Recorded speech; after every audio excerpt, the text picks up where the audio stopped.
ഉമ്മൻചാണ്ടിക്ക് ചോദ്യങ്ങളെ ഉള്ളൂ, ഉത്തരങ്ങളില്ലെന്ന് വി.എസ്. അച്യുതാനന്ദൻ. ഉമ്മൻചാണ്ടിയുടെ ചോദ്യങ്ങൾക്ക് താൻ ഉത്തരം നൽകിയിരുന്നു. തന്റെ ചോദ്യങ്ങൾക്ക് ഉമ്മൻചാണ്ടി ഉത്തരം നൽകുന്നില്ല.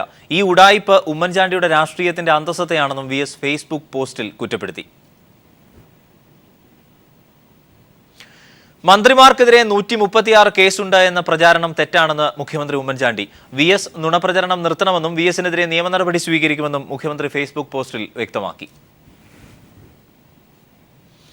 മണ്ണാർക്കാട് യു.ഡി.എഫ്. സ്ഥാനാർത്ഥിയെ തോൽപ്പിക്കണം എന്ന് കാന്തപുരം. Sitting MLA. ഷംസുദ്ദീനെതിരെയാണ് കാന്തപുരം രംഗത്തെത്തിയത്. സുന്നി പ്രവർത്തകരുടെ കൊലപാതകികളെ സഹായിച്ചത് ഈ എം.എൽ.എ. ആണെന്നും ന്യായവും യുക്തിയും നന്മയും നോക്കി വോട്ട് ചെയ്യുമെന്നും കാന്തപുരം പറഞ്ഞു. വഖഫ് വിഷയത്തിൽ യു.ഡി.എഫ്. സർക്കാർ സഹായിച്ചില്ലെന്നും ഇത് ഈ തെരഞ്ഞെടുപ്പിൽ പ്രതിഫലിക്കുമെന്നും കാന്തപുരം കുറ്റപ്പെടുത്തി. മർക്കസ് അലൂമിനി മീറ്റിന്റെ ഉദ്ഘാടന പ്രസംഗത്തിലാണ് കാന്തപുരം എ.പി. അബൂബക്കർ മുസ്ലിയാർ നിയമസഭാ തെരഞ്ഞെടുപ്പിലെ നിലപാട് വ്യക്തമാക്കിയത്. മണ്ണാർക്കാട്ടെ യു.ഡി.എഫ്. എം.എൽ.എ. എൻ ഷംസുദ്ദീനെ തോൽപ്പിക്കണമെന്ന് കാന്തപുരം ആഹ്വാനം ചെയ്തു. മണ്ണാർക്കാട്ട് 2 സുന്നി പ്രവർത്തകരെ കൊല ചെയ്ത കേസിലെ പ്രതികളെ രക്ഷിച്ചത് ഷംസുദ്ദീനാണ്. ഷംസുദ്ദീന് ഒരു കാരണവശാലും വോട്ട് നൽകരുതെന്നും കാന്തപുരം ആവശ്യപ്പെട്ടു. മണ്ണാർക്കാട് 2 മനുഷ്യന്മാരെ കൊന്നിട്ട് അറസ്റ്റ് ചെയ്തു. 2-ാം ദിവസം ജാമ്യത്തിൽ വിട്ടിട്ട് പിന്നെയും അവരിങ്ങനെ നടക്കുകയാണ്. നമ്മളെ ആളുകളെ ആക്രമിച്ചത്. അതിന് ഫുള്ളായിട്ട് സഹായം ചെയ്തു കൊടുത്ത ഒരു എം.എൽ.എ. ഉണ്ട്.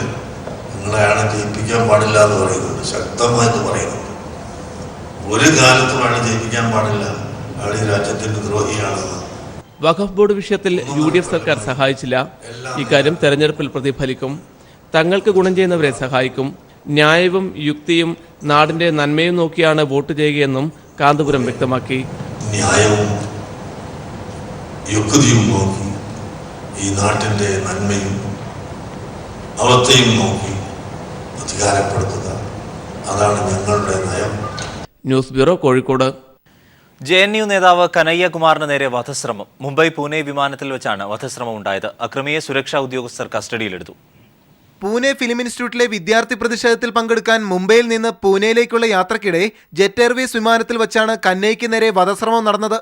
വിമാനം മുംബൈയിൽ നിന്ന് ടേക്ക് ഓഫ് ചെയ്യുന്നതിന് മുമ്പായി രാജ്യദ്രോഹിയെന്ന് ആക്രോശിച്ച് അടുത്തിരുന്നയാൾ കന്നയുടെ കഴുത്ത് പിടിച്ച് ഞെരിക്കുകയും കയ്യിലുണ്ടായിരുന്ന സ്റ്റിക്ക് ഉപയോഗിച്ച് അടിക്കുകയുമായിരുന്നു.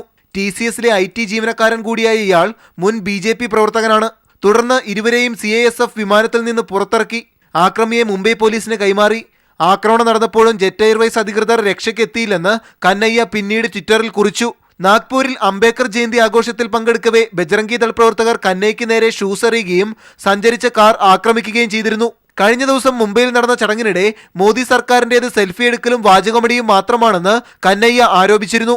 ഈ ചടങ്ങിലും ആക്രമിച്ചയാൾ സന്നിഹിതനായിരുന്നു. കന്നയ്ക്ക് നേരെ ആക്രമണം തുടരുന്ന പശ്ചാത്തലത്തിൽ പൂനെ ഫിലിം ഇൻസ്റ്റിറ്റ്യൂട്ടിൽ കൂടുതൽ പോലീസുകാരെ വിന്യസിച്ചു. News bureau, Delhi. അലിഗഡ് മുസ്ലിം സർവകലാശാലയിലുണ്ടായ സംഘർഷത്തിനിടയിൽ വിദ്യാർത്ഥി വെടിയേറ്റ് മരിച്ചു. വിദ്യാർത്ഥി ഗ്രൂപ്പുകൾ തമ്മിലുണ്ടായ ഏറ്റുമുട്ടലിനിടെ പോലീസ് നടത്തിയ വെടിവയ്പിലാണ് വിദ്യാർത്ഥി കൊല്ലപ്പെട്ടത്. സർവകലാശാല പ്രൊക്ടറുടെ ഓഫീസിനും വാഹനങ്ങൾക്കും വിദ്യാർത്ഥികൾ തീവെച്ചു. സംഘർഷം അവസാനിപ്പിക്കുന്നതിനായി പോലീസ് ആകാശത്തേക്ക് വെടിവെച്ചു. ഇതിനിടെയാണ് വിദ്യാർത്ഥിക്ക് വെടിയേറ്റത്. 2 വിദ്യാർത്ഥികൾക്ക് പരിക്കേൽക്കുകയും ചെയ്തു. വ്യവസായി വിജയ് മല്യയുടെ പാസ്പോർട്ട് വിദേശകാര്യ മന്ത്രാലയം റദ്ദാക്കി. മന്ത്രാലയം അയച്ച നോട്ടീസിന് തൃപ്തികരമായ മറുപടി നൽകാത്തതിനാലാണ് നടപടി. മല്യയെ നാട്ടിലെത്തിക്കാനുള്ള ശ്രമത്തിന്റെ ഭാഗമായാണ് പാസ്പോർട്ട് റദ്ദാക്കിയത്. വിദേശകാര്യ മന്ത്രാലയ വക്താവ് വികാസ് സ്വരൂപാണ് വിജയ് മല്യയുടെ പാസ്പോർട്ട് റദ്ദാക്കിയ വിവരം ട്വിറ്റർ വഴി അറിയിച്ചത്. ബാങ്കുകളിൽ നിന്നും 9,000 കോടിയിലധികം രൂപ വായ്പയെടുത്ത് തിരിച്ചടക്കാതെ ബ്രിട്ടനിലേക്ക് കടന്ന മല്യയെ തിരിച്ചെത്തിക്കാനുള്ള ശ്രമത്തിന്റെ ഭാഗമായാണിത്. മല്യയുടെ പാസ്പോർട്ട് റദ്ദാക്കണമെന്ന് എൻഫോഴ്സ്മെന്റ് ഡയറക്ടറേറ്റും അഭ്യർത്ഥിച്ചിരുന്നു. ഇതിന്റെ അടിസ്ഥാനത്തിൽ മന്ത്രാലയം നേരത്തെ പാസ്പോർട്ട് 4 ആഴ്ചത്തേക്ക് സസ്പെൻഡ് ചെയ്യുകയും മല്യയ്ക്ക് കാരണം കാണിക്കൽ നോട്ടീസ് അയക്കുകയും ചെയ്തു. ഇതിന് നൽകിയ മറുപടി തൃപ്തികരമല്ലാത്തതിനാലാണ് പാസ്പോർട്ട് റദ്ദാക്കിയത്. പാസ്പോർട്ട് റദ്ദായതോടെ മല്യയുടെ ലണ്ടനിലെ താമസം നിയമവിരുദ്ധമായി. മറ്റ് രാജ്യങ്ങളിലേക്ക് യാത്ര ചെയ്യാനും ഇനി മല്യയ്ക്ക് കഴിയില്ല. പാസ്പോർട്ട് റദ്ദാക്കിയ നടപടിക്കെതിരെ മല്യയ്ക്ക് വേണമെങ്കിൽ സുപ്രീം കോടതിയെ സമീപിക്കാം. സാമ്പത്തിക കുറ്റകൃത്യ കേസ് പരിഗണിക്കുന്ന മുംബൈയിലെ പ്രത്യേക കോടതി മല്യയ്ക്കെതിരെ ജാമ്യമില്ലാ വാറണ്ട് പുറപ്പെടുവിച്ചിട്ടുണ്ട്. എൻഫോഴ്സ്മെന്റ് ഡയറക്ടറേറ്റും CBIയും ഇന്റർപോളിനോട് മല്യയ്ക്കെതിരെ റെഡ് കോർണർ നോട്ടീസ് ഇറക്കണമെന്നും ആവശ്യപ്പെടും. News bureau, Delhi. ജഡ്ജിമാരുടെ എണ്ണക്കുറവ് ചൂണ്ടിക്കാട്ടി മുഖ്യമന്ത്രിമാരുടെയും ഹൈക്കോടതി ചീഫ് ജസ്റ്റിസുമാരുടെയും സമ്മേളനത്തിൽ സുപ്രീം കോടതി ചീഫ് ജസ്റ്റിസ് TS താക്കൂറിന്റെ വിതുമ്പൽ. പ്രധാനമന്ത്രി നരേന്ദ്രമോദിയുടെ സാന്നിധ്യത്തിലാണ് ചീഫ് ജസ്റ്റിസ് വികാരാധീനനായത്. കേസുകൾ കെട്ടിക്കിടക്കുന്നത് ജുഡീഷ്യറിയുടെ വിശ്വാസ്യതയെ തന്നെ ബാധിച്ചുവെന്നും ഇക്കാര്യത്തിൽ കേന്ദ്ര സംസ്ഥാന സർക്കാരുകൾ പരസ്പരം പഴിചാരി രക്ഷപ്പെടുകയാണെന്നും അദ്ദേഹം പറഞ്ഞു. People have faith because we are doing our best. Speeches have been made in the past.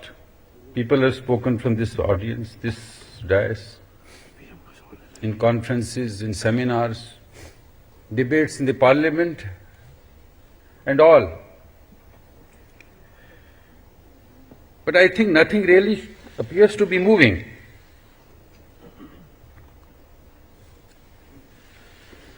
The central government says, yes, we commit ourselves, but it is the state government's responsibility. The state governments say, no, let the central government provide funds to us, assistance to us. And while this tug of war goes on, the judge strength remains where it is. 38 lakh cases remain where they are.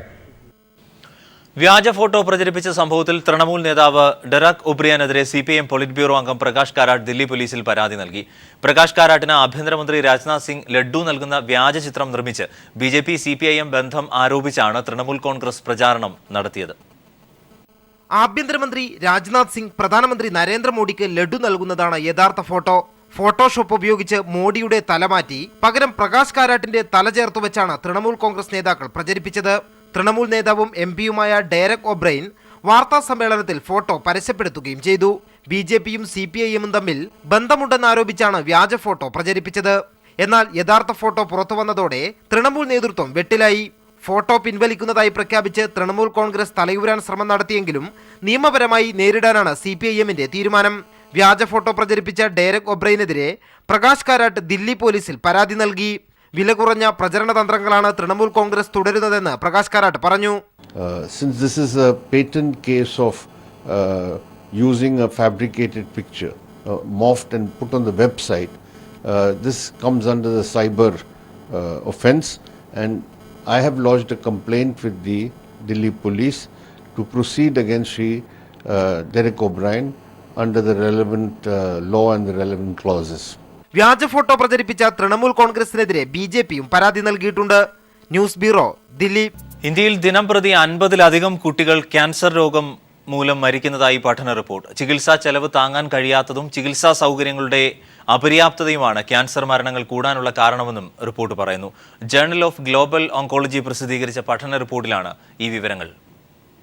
ഒരു മാസത്തിനും 14 വയസ്സിനും ഇടയിൽ പ്രായമുള്ള 50-ലധികം കുട്ടികൾ ഓരോ ദിവസവും cancer മൂലം മരണപ്പെടുന്നുവെന്നാണ് journal of global oncology പ്രസിദ്ധീകരിച്ച റിപ്പോർട്ടിൽ പറയുന്നത്.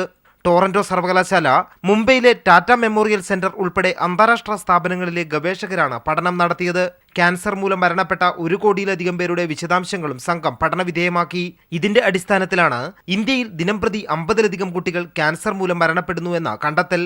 ആധുനിക ചികിത്സാ സംവിധാനങ്ങളുടെ അപര്യാപ്തതയും ചികിത്സാ ചെലവ് താങ്ങാൻ കഴിയാത്തതുമാണ് മരണങ്ങൾ കൂടാനുള്ള കാരണമെന്നും റിപ്പോർട്ട് ചൂണ്ടിക്കാട്ടുന്നു.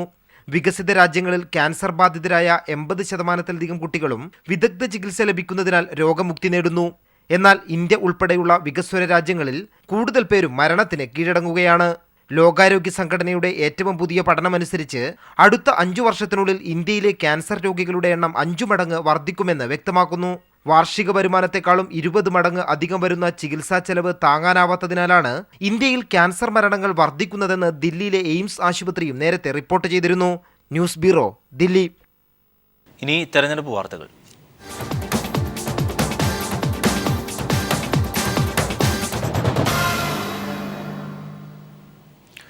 കോൺഗ്രസ് BJP ബന്ധം വെളിപ്പെടുത്തുന്ന കെ സുധാകരന്റെ ഓഡിയോ പുറത്ത്. തന്റെ തോൽവിക്ക് കാരണം മുൻപത്തെ പോലെ BJP വോട്ട് ലഭിക്കാത്തതാണ്. മറ്റു ജില്ലകളിലെ BJP നേതാക്കൾക്ക് തെരഞ്ഞെടുപ്പ് ചുമതല ലഭിച്ചതാണ് ഇതിന് കാരണമെന്നും സുധാകരൻ. BJP വോട്ട് ലക്ഷ്യം വെച്ചാണ് സുധാകരൻ ഉദുമയിൽ മത്സരിക്കുന്നത് എന്ന ആരോപണത്തിനിടെയാണ് ഓഡിയോ പുറത്തുവന്നത്. നിയമസഭാ തെരഞ്ഞെടുപ്പിൽ കണ്ണൂരിലെ കോൺഗ്രസ് നേതാവ് കെ സുധാകരൻ തന്റെ തെരഞ്ഞെടുപ്പ് തട്ടകം ഇക്കുറി മാറ്റിയതിനു പിന്നിൽ ലക്ഷ്യങ്ങൾ ഏറെയുണ്ടെന്നാണ് അദ്ദേഹത്തിന്റെ അനുയായികൾ തന്നെ പറയുന്നത്. 2011 നിയമസഭാ തെരഞ്ഞെടുപ്പിൽ കണ്ണൂരിൽ മത്സരിച്ച് നിയമസഭയിലെത്തിയ കെ സുധാകരൻ ഇത്തവണ മത്സരത്തിനായി ഉദുമ മണ്ഡലം തെരഞ്ഞെടുത്തതിനു പിന്നിലെ രഹസ്യം BJP RSS വോട്ട് തന്നെയെന്നും സൂചനയുണ്ട്. കണ്ണൂരിൽ തന്നെ സഹായിച്ച BJP RSS നേതാക്കൾ ഇക്കുറി അവരുടെ പ്രവർത്തന മേഖല ഉദുമയാക്കിയിരിക്കുകയാണ്. കണ്ണൂരിൽ മത്സരിച്ചപ്പോൾ BJP RSS വോട്ടുകൾ തനിക്ക് ലഭിച്ചുവെന്നത് കെ സുധാകരൻ തന്നെ വെളിപ്പെടുത്തുന്നു. 2014 ലോക്സഭയിൽ മത്സരിച്ചപ്പോൾ RSS വോട്ടുകൾ തനിക്ക് കിട്ടിയിട്ടുണ്ട്. അന്ന് തന്റെ പരാജയത്തിന് കാരണമായത് സ്വന്തം പാർട്ടിയിലെ വോട്ടുകൾ ചോർന്നതാണെന്നും കെ സുധാകരൻ തുറന്നടിക്കുന്നു. ഇവിടുത്തെ പ്രാദേശിക തലത്തിൽ ഈ കേരളത്തിൽ BJPയുടെ പല നേതാക്കന്മാരും പലരുമായി ബന്ധപ്പെട്ട് വോട്ട് ചെയ്യിക്കാറുണ്ട് എന്നതുകൊണ്ട് അവർ ഇത്തവണ എന്താക്കിയെന്ന് വെച്ചാൽ നേതൃത്വത്തിനെ കംപ്ലീറ്റ് അങ്ങ് മാറ്റി. കണ്ണൂരിലെ നേതൃത്വം കാസർഗോഡേക്ക് പോയി. ഇവിടെ തൃശ്ശൂരിൽ നിന്ന് വന്നു RSSകാർ, തൃശ്ശൂരിൽ നിന്ന് വന്ന RSSകാരുടെ നേതൃത്വം ഇവിടെ ഇലക്ഷൻ നടന്നത്. അവിടെ ആർക്കും ആരെയും ബന്ധപ്പെടാനും ആർക്കും ആരുമായി സംസാരിക്കാനും സാഹചര്യമുള്ള സന്ദർഭങ്ങളൊന്നുമില്ല. വളരെ സ്ട്രിക്റ്റായി RSSനൊക്കെ ഒരു കണക്കുണ്ടല്ലോ, ആ വോട്ട് കിട്ടണമെന്ന് പറഞ്ഞപ്പോൾ RSSന്റെ വോട്ട് പിന്നെ ഈ പാർട്ടിക്കകത്ത് നിന്ന് കുറേ വോട്ട് പോയി. അത് ആദ്യം ഞാൻ പറഞ്ഞില്ല, കാരണം പറയുന്നത് നാണക്കേടാണ്. കണ്ണൂരിലെ കോൺഗ്രസ്സുകാർ എനിക്ക് വോട്ട് ചെയ്തില്ല എന്ന് പറയുന്നത് ശരിയല്ലല്ലോ, അതിനൊരു എനിക്കൊരു പോരായില്ലേ. എന്നാൽ കണ്ണൂരിലെ തന്റെ സൗഹൃദത്തിന്റെ ഉടമകളായ BJP RSS നേതാക്കളാണ് ഉദുമയിൽ BJPയുടെ തെരഞ്ഞെടുപ്പ് പ്രചരണത്തിന് ചുക്കാൻ പിടിക്കുന്നത് എന്നുള്ളത് ഇക്കുറി അനുഗ്രഹമായാണ് കെ സുധാകരൻ കരുതുന്നത്. അതിനാൽ തന്നെ LDFന്റെ ചുവപ്പുകോട്ടയിൽ BJP RSS വോട്ടുകൾ നേടി വിജയിക്കാനുമെന്ന പ്രതീക്ഷയിലാണ് K Sudhakaran. Sunil Arimanur, news bureau, Thiruvananthapuram. മലപ്പുറത്ത് തെരഞ്ഞെടുപ്പ് പ്രചാരണത്തിന് ആവേശം പകർന്ന VS അച്യുതാനന്ദൻ. ജില്ലയിലെ മുസ്ലിം ലീഗിന്റെ കുത്തക തകർക്കണമെന്ന VSന്റെ ആഹ്വാനം ഹർഷാരവങ്ങളോടെയാണ് ജനങ്ങൾ സ്വീകരിച്ചത്. താനൂരിലായിരുന്നു ആദ്യ പൊതുയോഗം. പതിവ് പോലെ VS എത്തിയതും സദസ്സിൽ ആരവം. മുസ്ലിം ലീഗിനെ കടന്നാക്രമിച്ചായിരുന്നു പൊതുയോഗങ്ങൾ. ലീഗിന്റെയും UDFന്റെയും കുത്തക തകർക്കണമെന്ന് VS ആവശ്യപ്പെട്ടു. ഇടതുപക്ഷ പ്രസ്ഥാനത്തെ അടിച്ചൊതുക്കാം, മർദ്ദിച്ച് ഒതുക്കാമെന്ന അഹങ്കാരം, അതിന് ശക്തമായ തിരിച്ചടി കൊടുത്തിട്ട് ഈ നാട്ടിലെ ജനങ്ങളുടെ പിന്തുണയോടുകൂടി പോരാടുകയാണ് ഇടതുപക്ഷ ജനാധിപത്യ മുന്നണി. BJPയും RSSുമാണ് UDFന് പിന്നിൽ നിന്ന് സഹായിക്കുന്നതെന്നും VS പറഞ്ഞു. നിങ്ങൾക്കറിയാവുന്നതുപോലെ ഇടതുപക്ഷ ജനാധിപത്യ പ്രസ്ഥാനത്തെ അധികാരത്തിൽ വരാതിരിക്കാൻ വേണ്ടി BJPയും എല്ലാ വിധത്തിലുള്ള സഹായ സഹകരണങ്ങളും UDFന് ചെയ്തുകൊണ്ടിരിക്കുകയാണ്. ഈ രണ്ട് ദുഷ്ടശക്തികൾക്കുമെതിരായി ജനങ്ങളെ അണിനിരത്തി പോരാടേണ്ടത് നമ്മുടെ മഹത്തായ കടമയാണ്. മലപ്പുറത്തെ തെരഞ്ഞെടുപ്പ് പ്രചരണത്തിന് പുതുജീവനായി VSന്റെ കൺവെൻഷനുകൾ. News bureau, Malappuram. ദില്ലിയിൽ വൻ തീപിടുത്തം. തത്സമയ ദൃശ്യങ്ങളിലേക്ക്.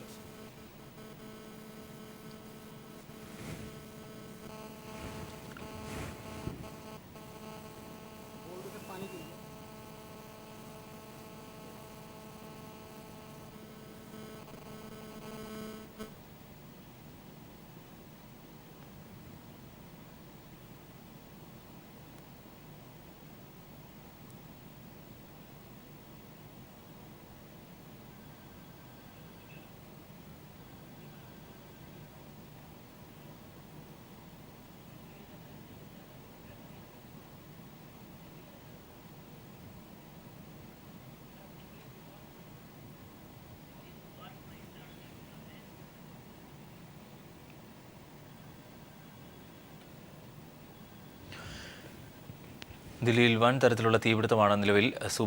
നേതാജി സുഭാഷ് പ്ലേസിലെ ഓഫീസ് സമുച്ചയത്തിനാണ് തീപിടിച്ചത്. ആളപായം ഉണ്ടായതായി നിലവിൽ റിപ്പോർട്ടുകൾ ലഭിക്കുന്നതില്ല. വലിയ തരത്തിൽ തീപിടുത്തം ഉണ്ടായി എന്നാണ് പ്രാഥമികമായ വിവരങ്ങൾ ലഭിക്കുന്നത്. ഫയർഫോഴ്സിന്റെ നേതൃത്വത്തിൽ തീ അണയ്ക്കാനുള്ള ശ്രമങ്ങൾ തുടരുകയാണ്. ദില്ലിയിലെ നേതാജി സുഭാഷ് പ്ലേസിലെ ഓഫീസ് സമുച്ചയത്തിലാണ് തീപിടിച്ചത്.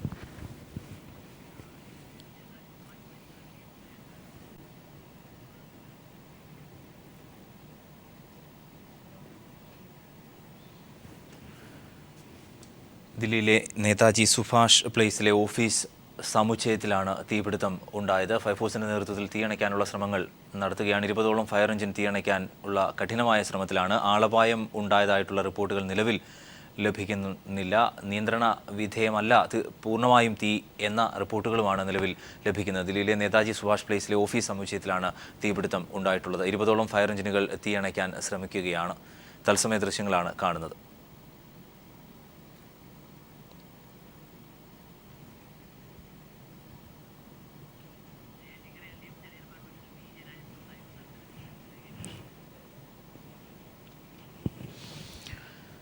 നെയ്യാറ്റിൻകരയിൽ LDF തെരഞ്ഞെടുപ്പ് കൺവെൻഷനിൽ P. ജയരാജൻ സംസാരിക്കുന്നു. തത്സമയം.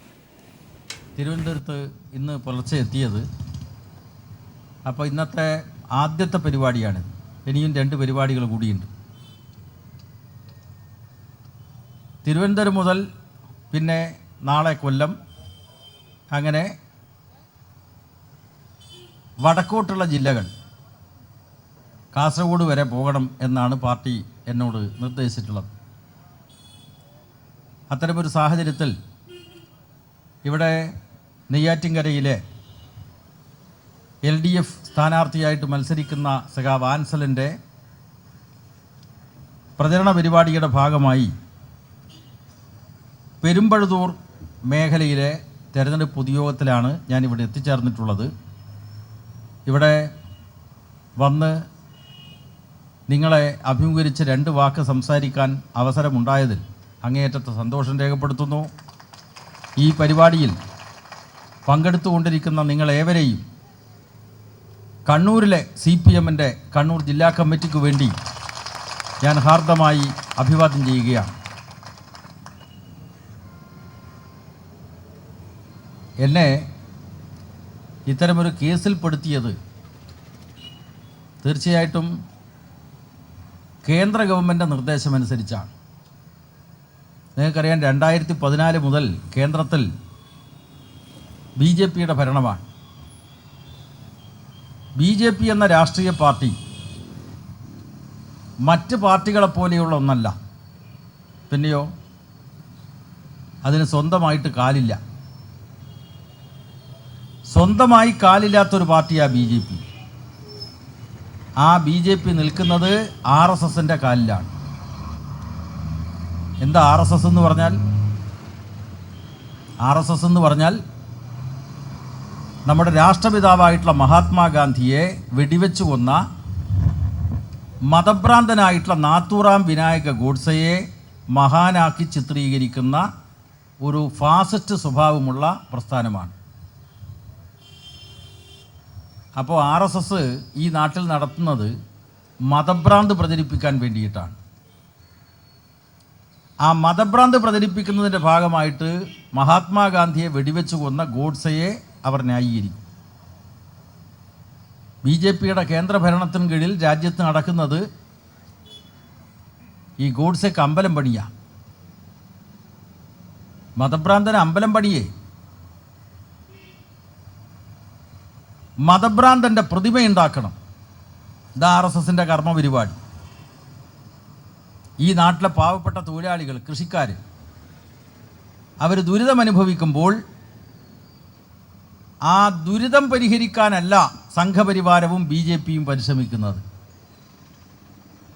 നേരെ മറിച്ച് അവരുടെ ദുരിതം ഇരട്ടിപ്പിക്കുക. നിങ്ങൾക്കറിയാലോ, നമ്മുടെ നാട്ടിലിപ്പോൾ ഈ BJP ഗവൺമെൻറ് അധികാരത്തിൽ വന്നപ്പോൾ നെയ്യാറ്റിൻകരയിൽ LDF തെരഞ്ഞെടുപ്പ് കൺവെൻഷനിൽ P. ജയരാജൻ സംസാരിക്കുകയായിരുന്നു.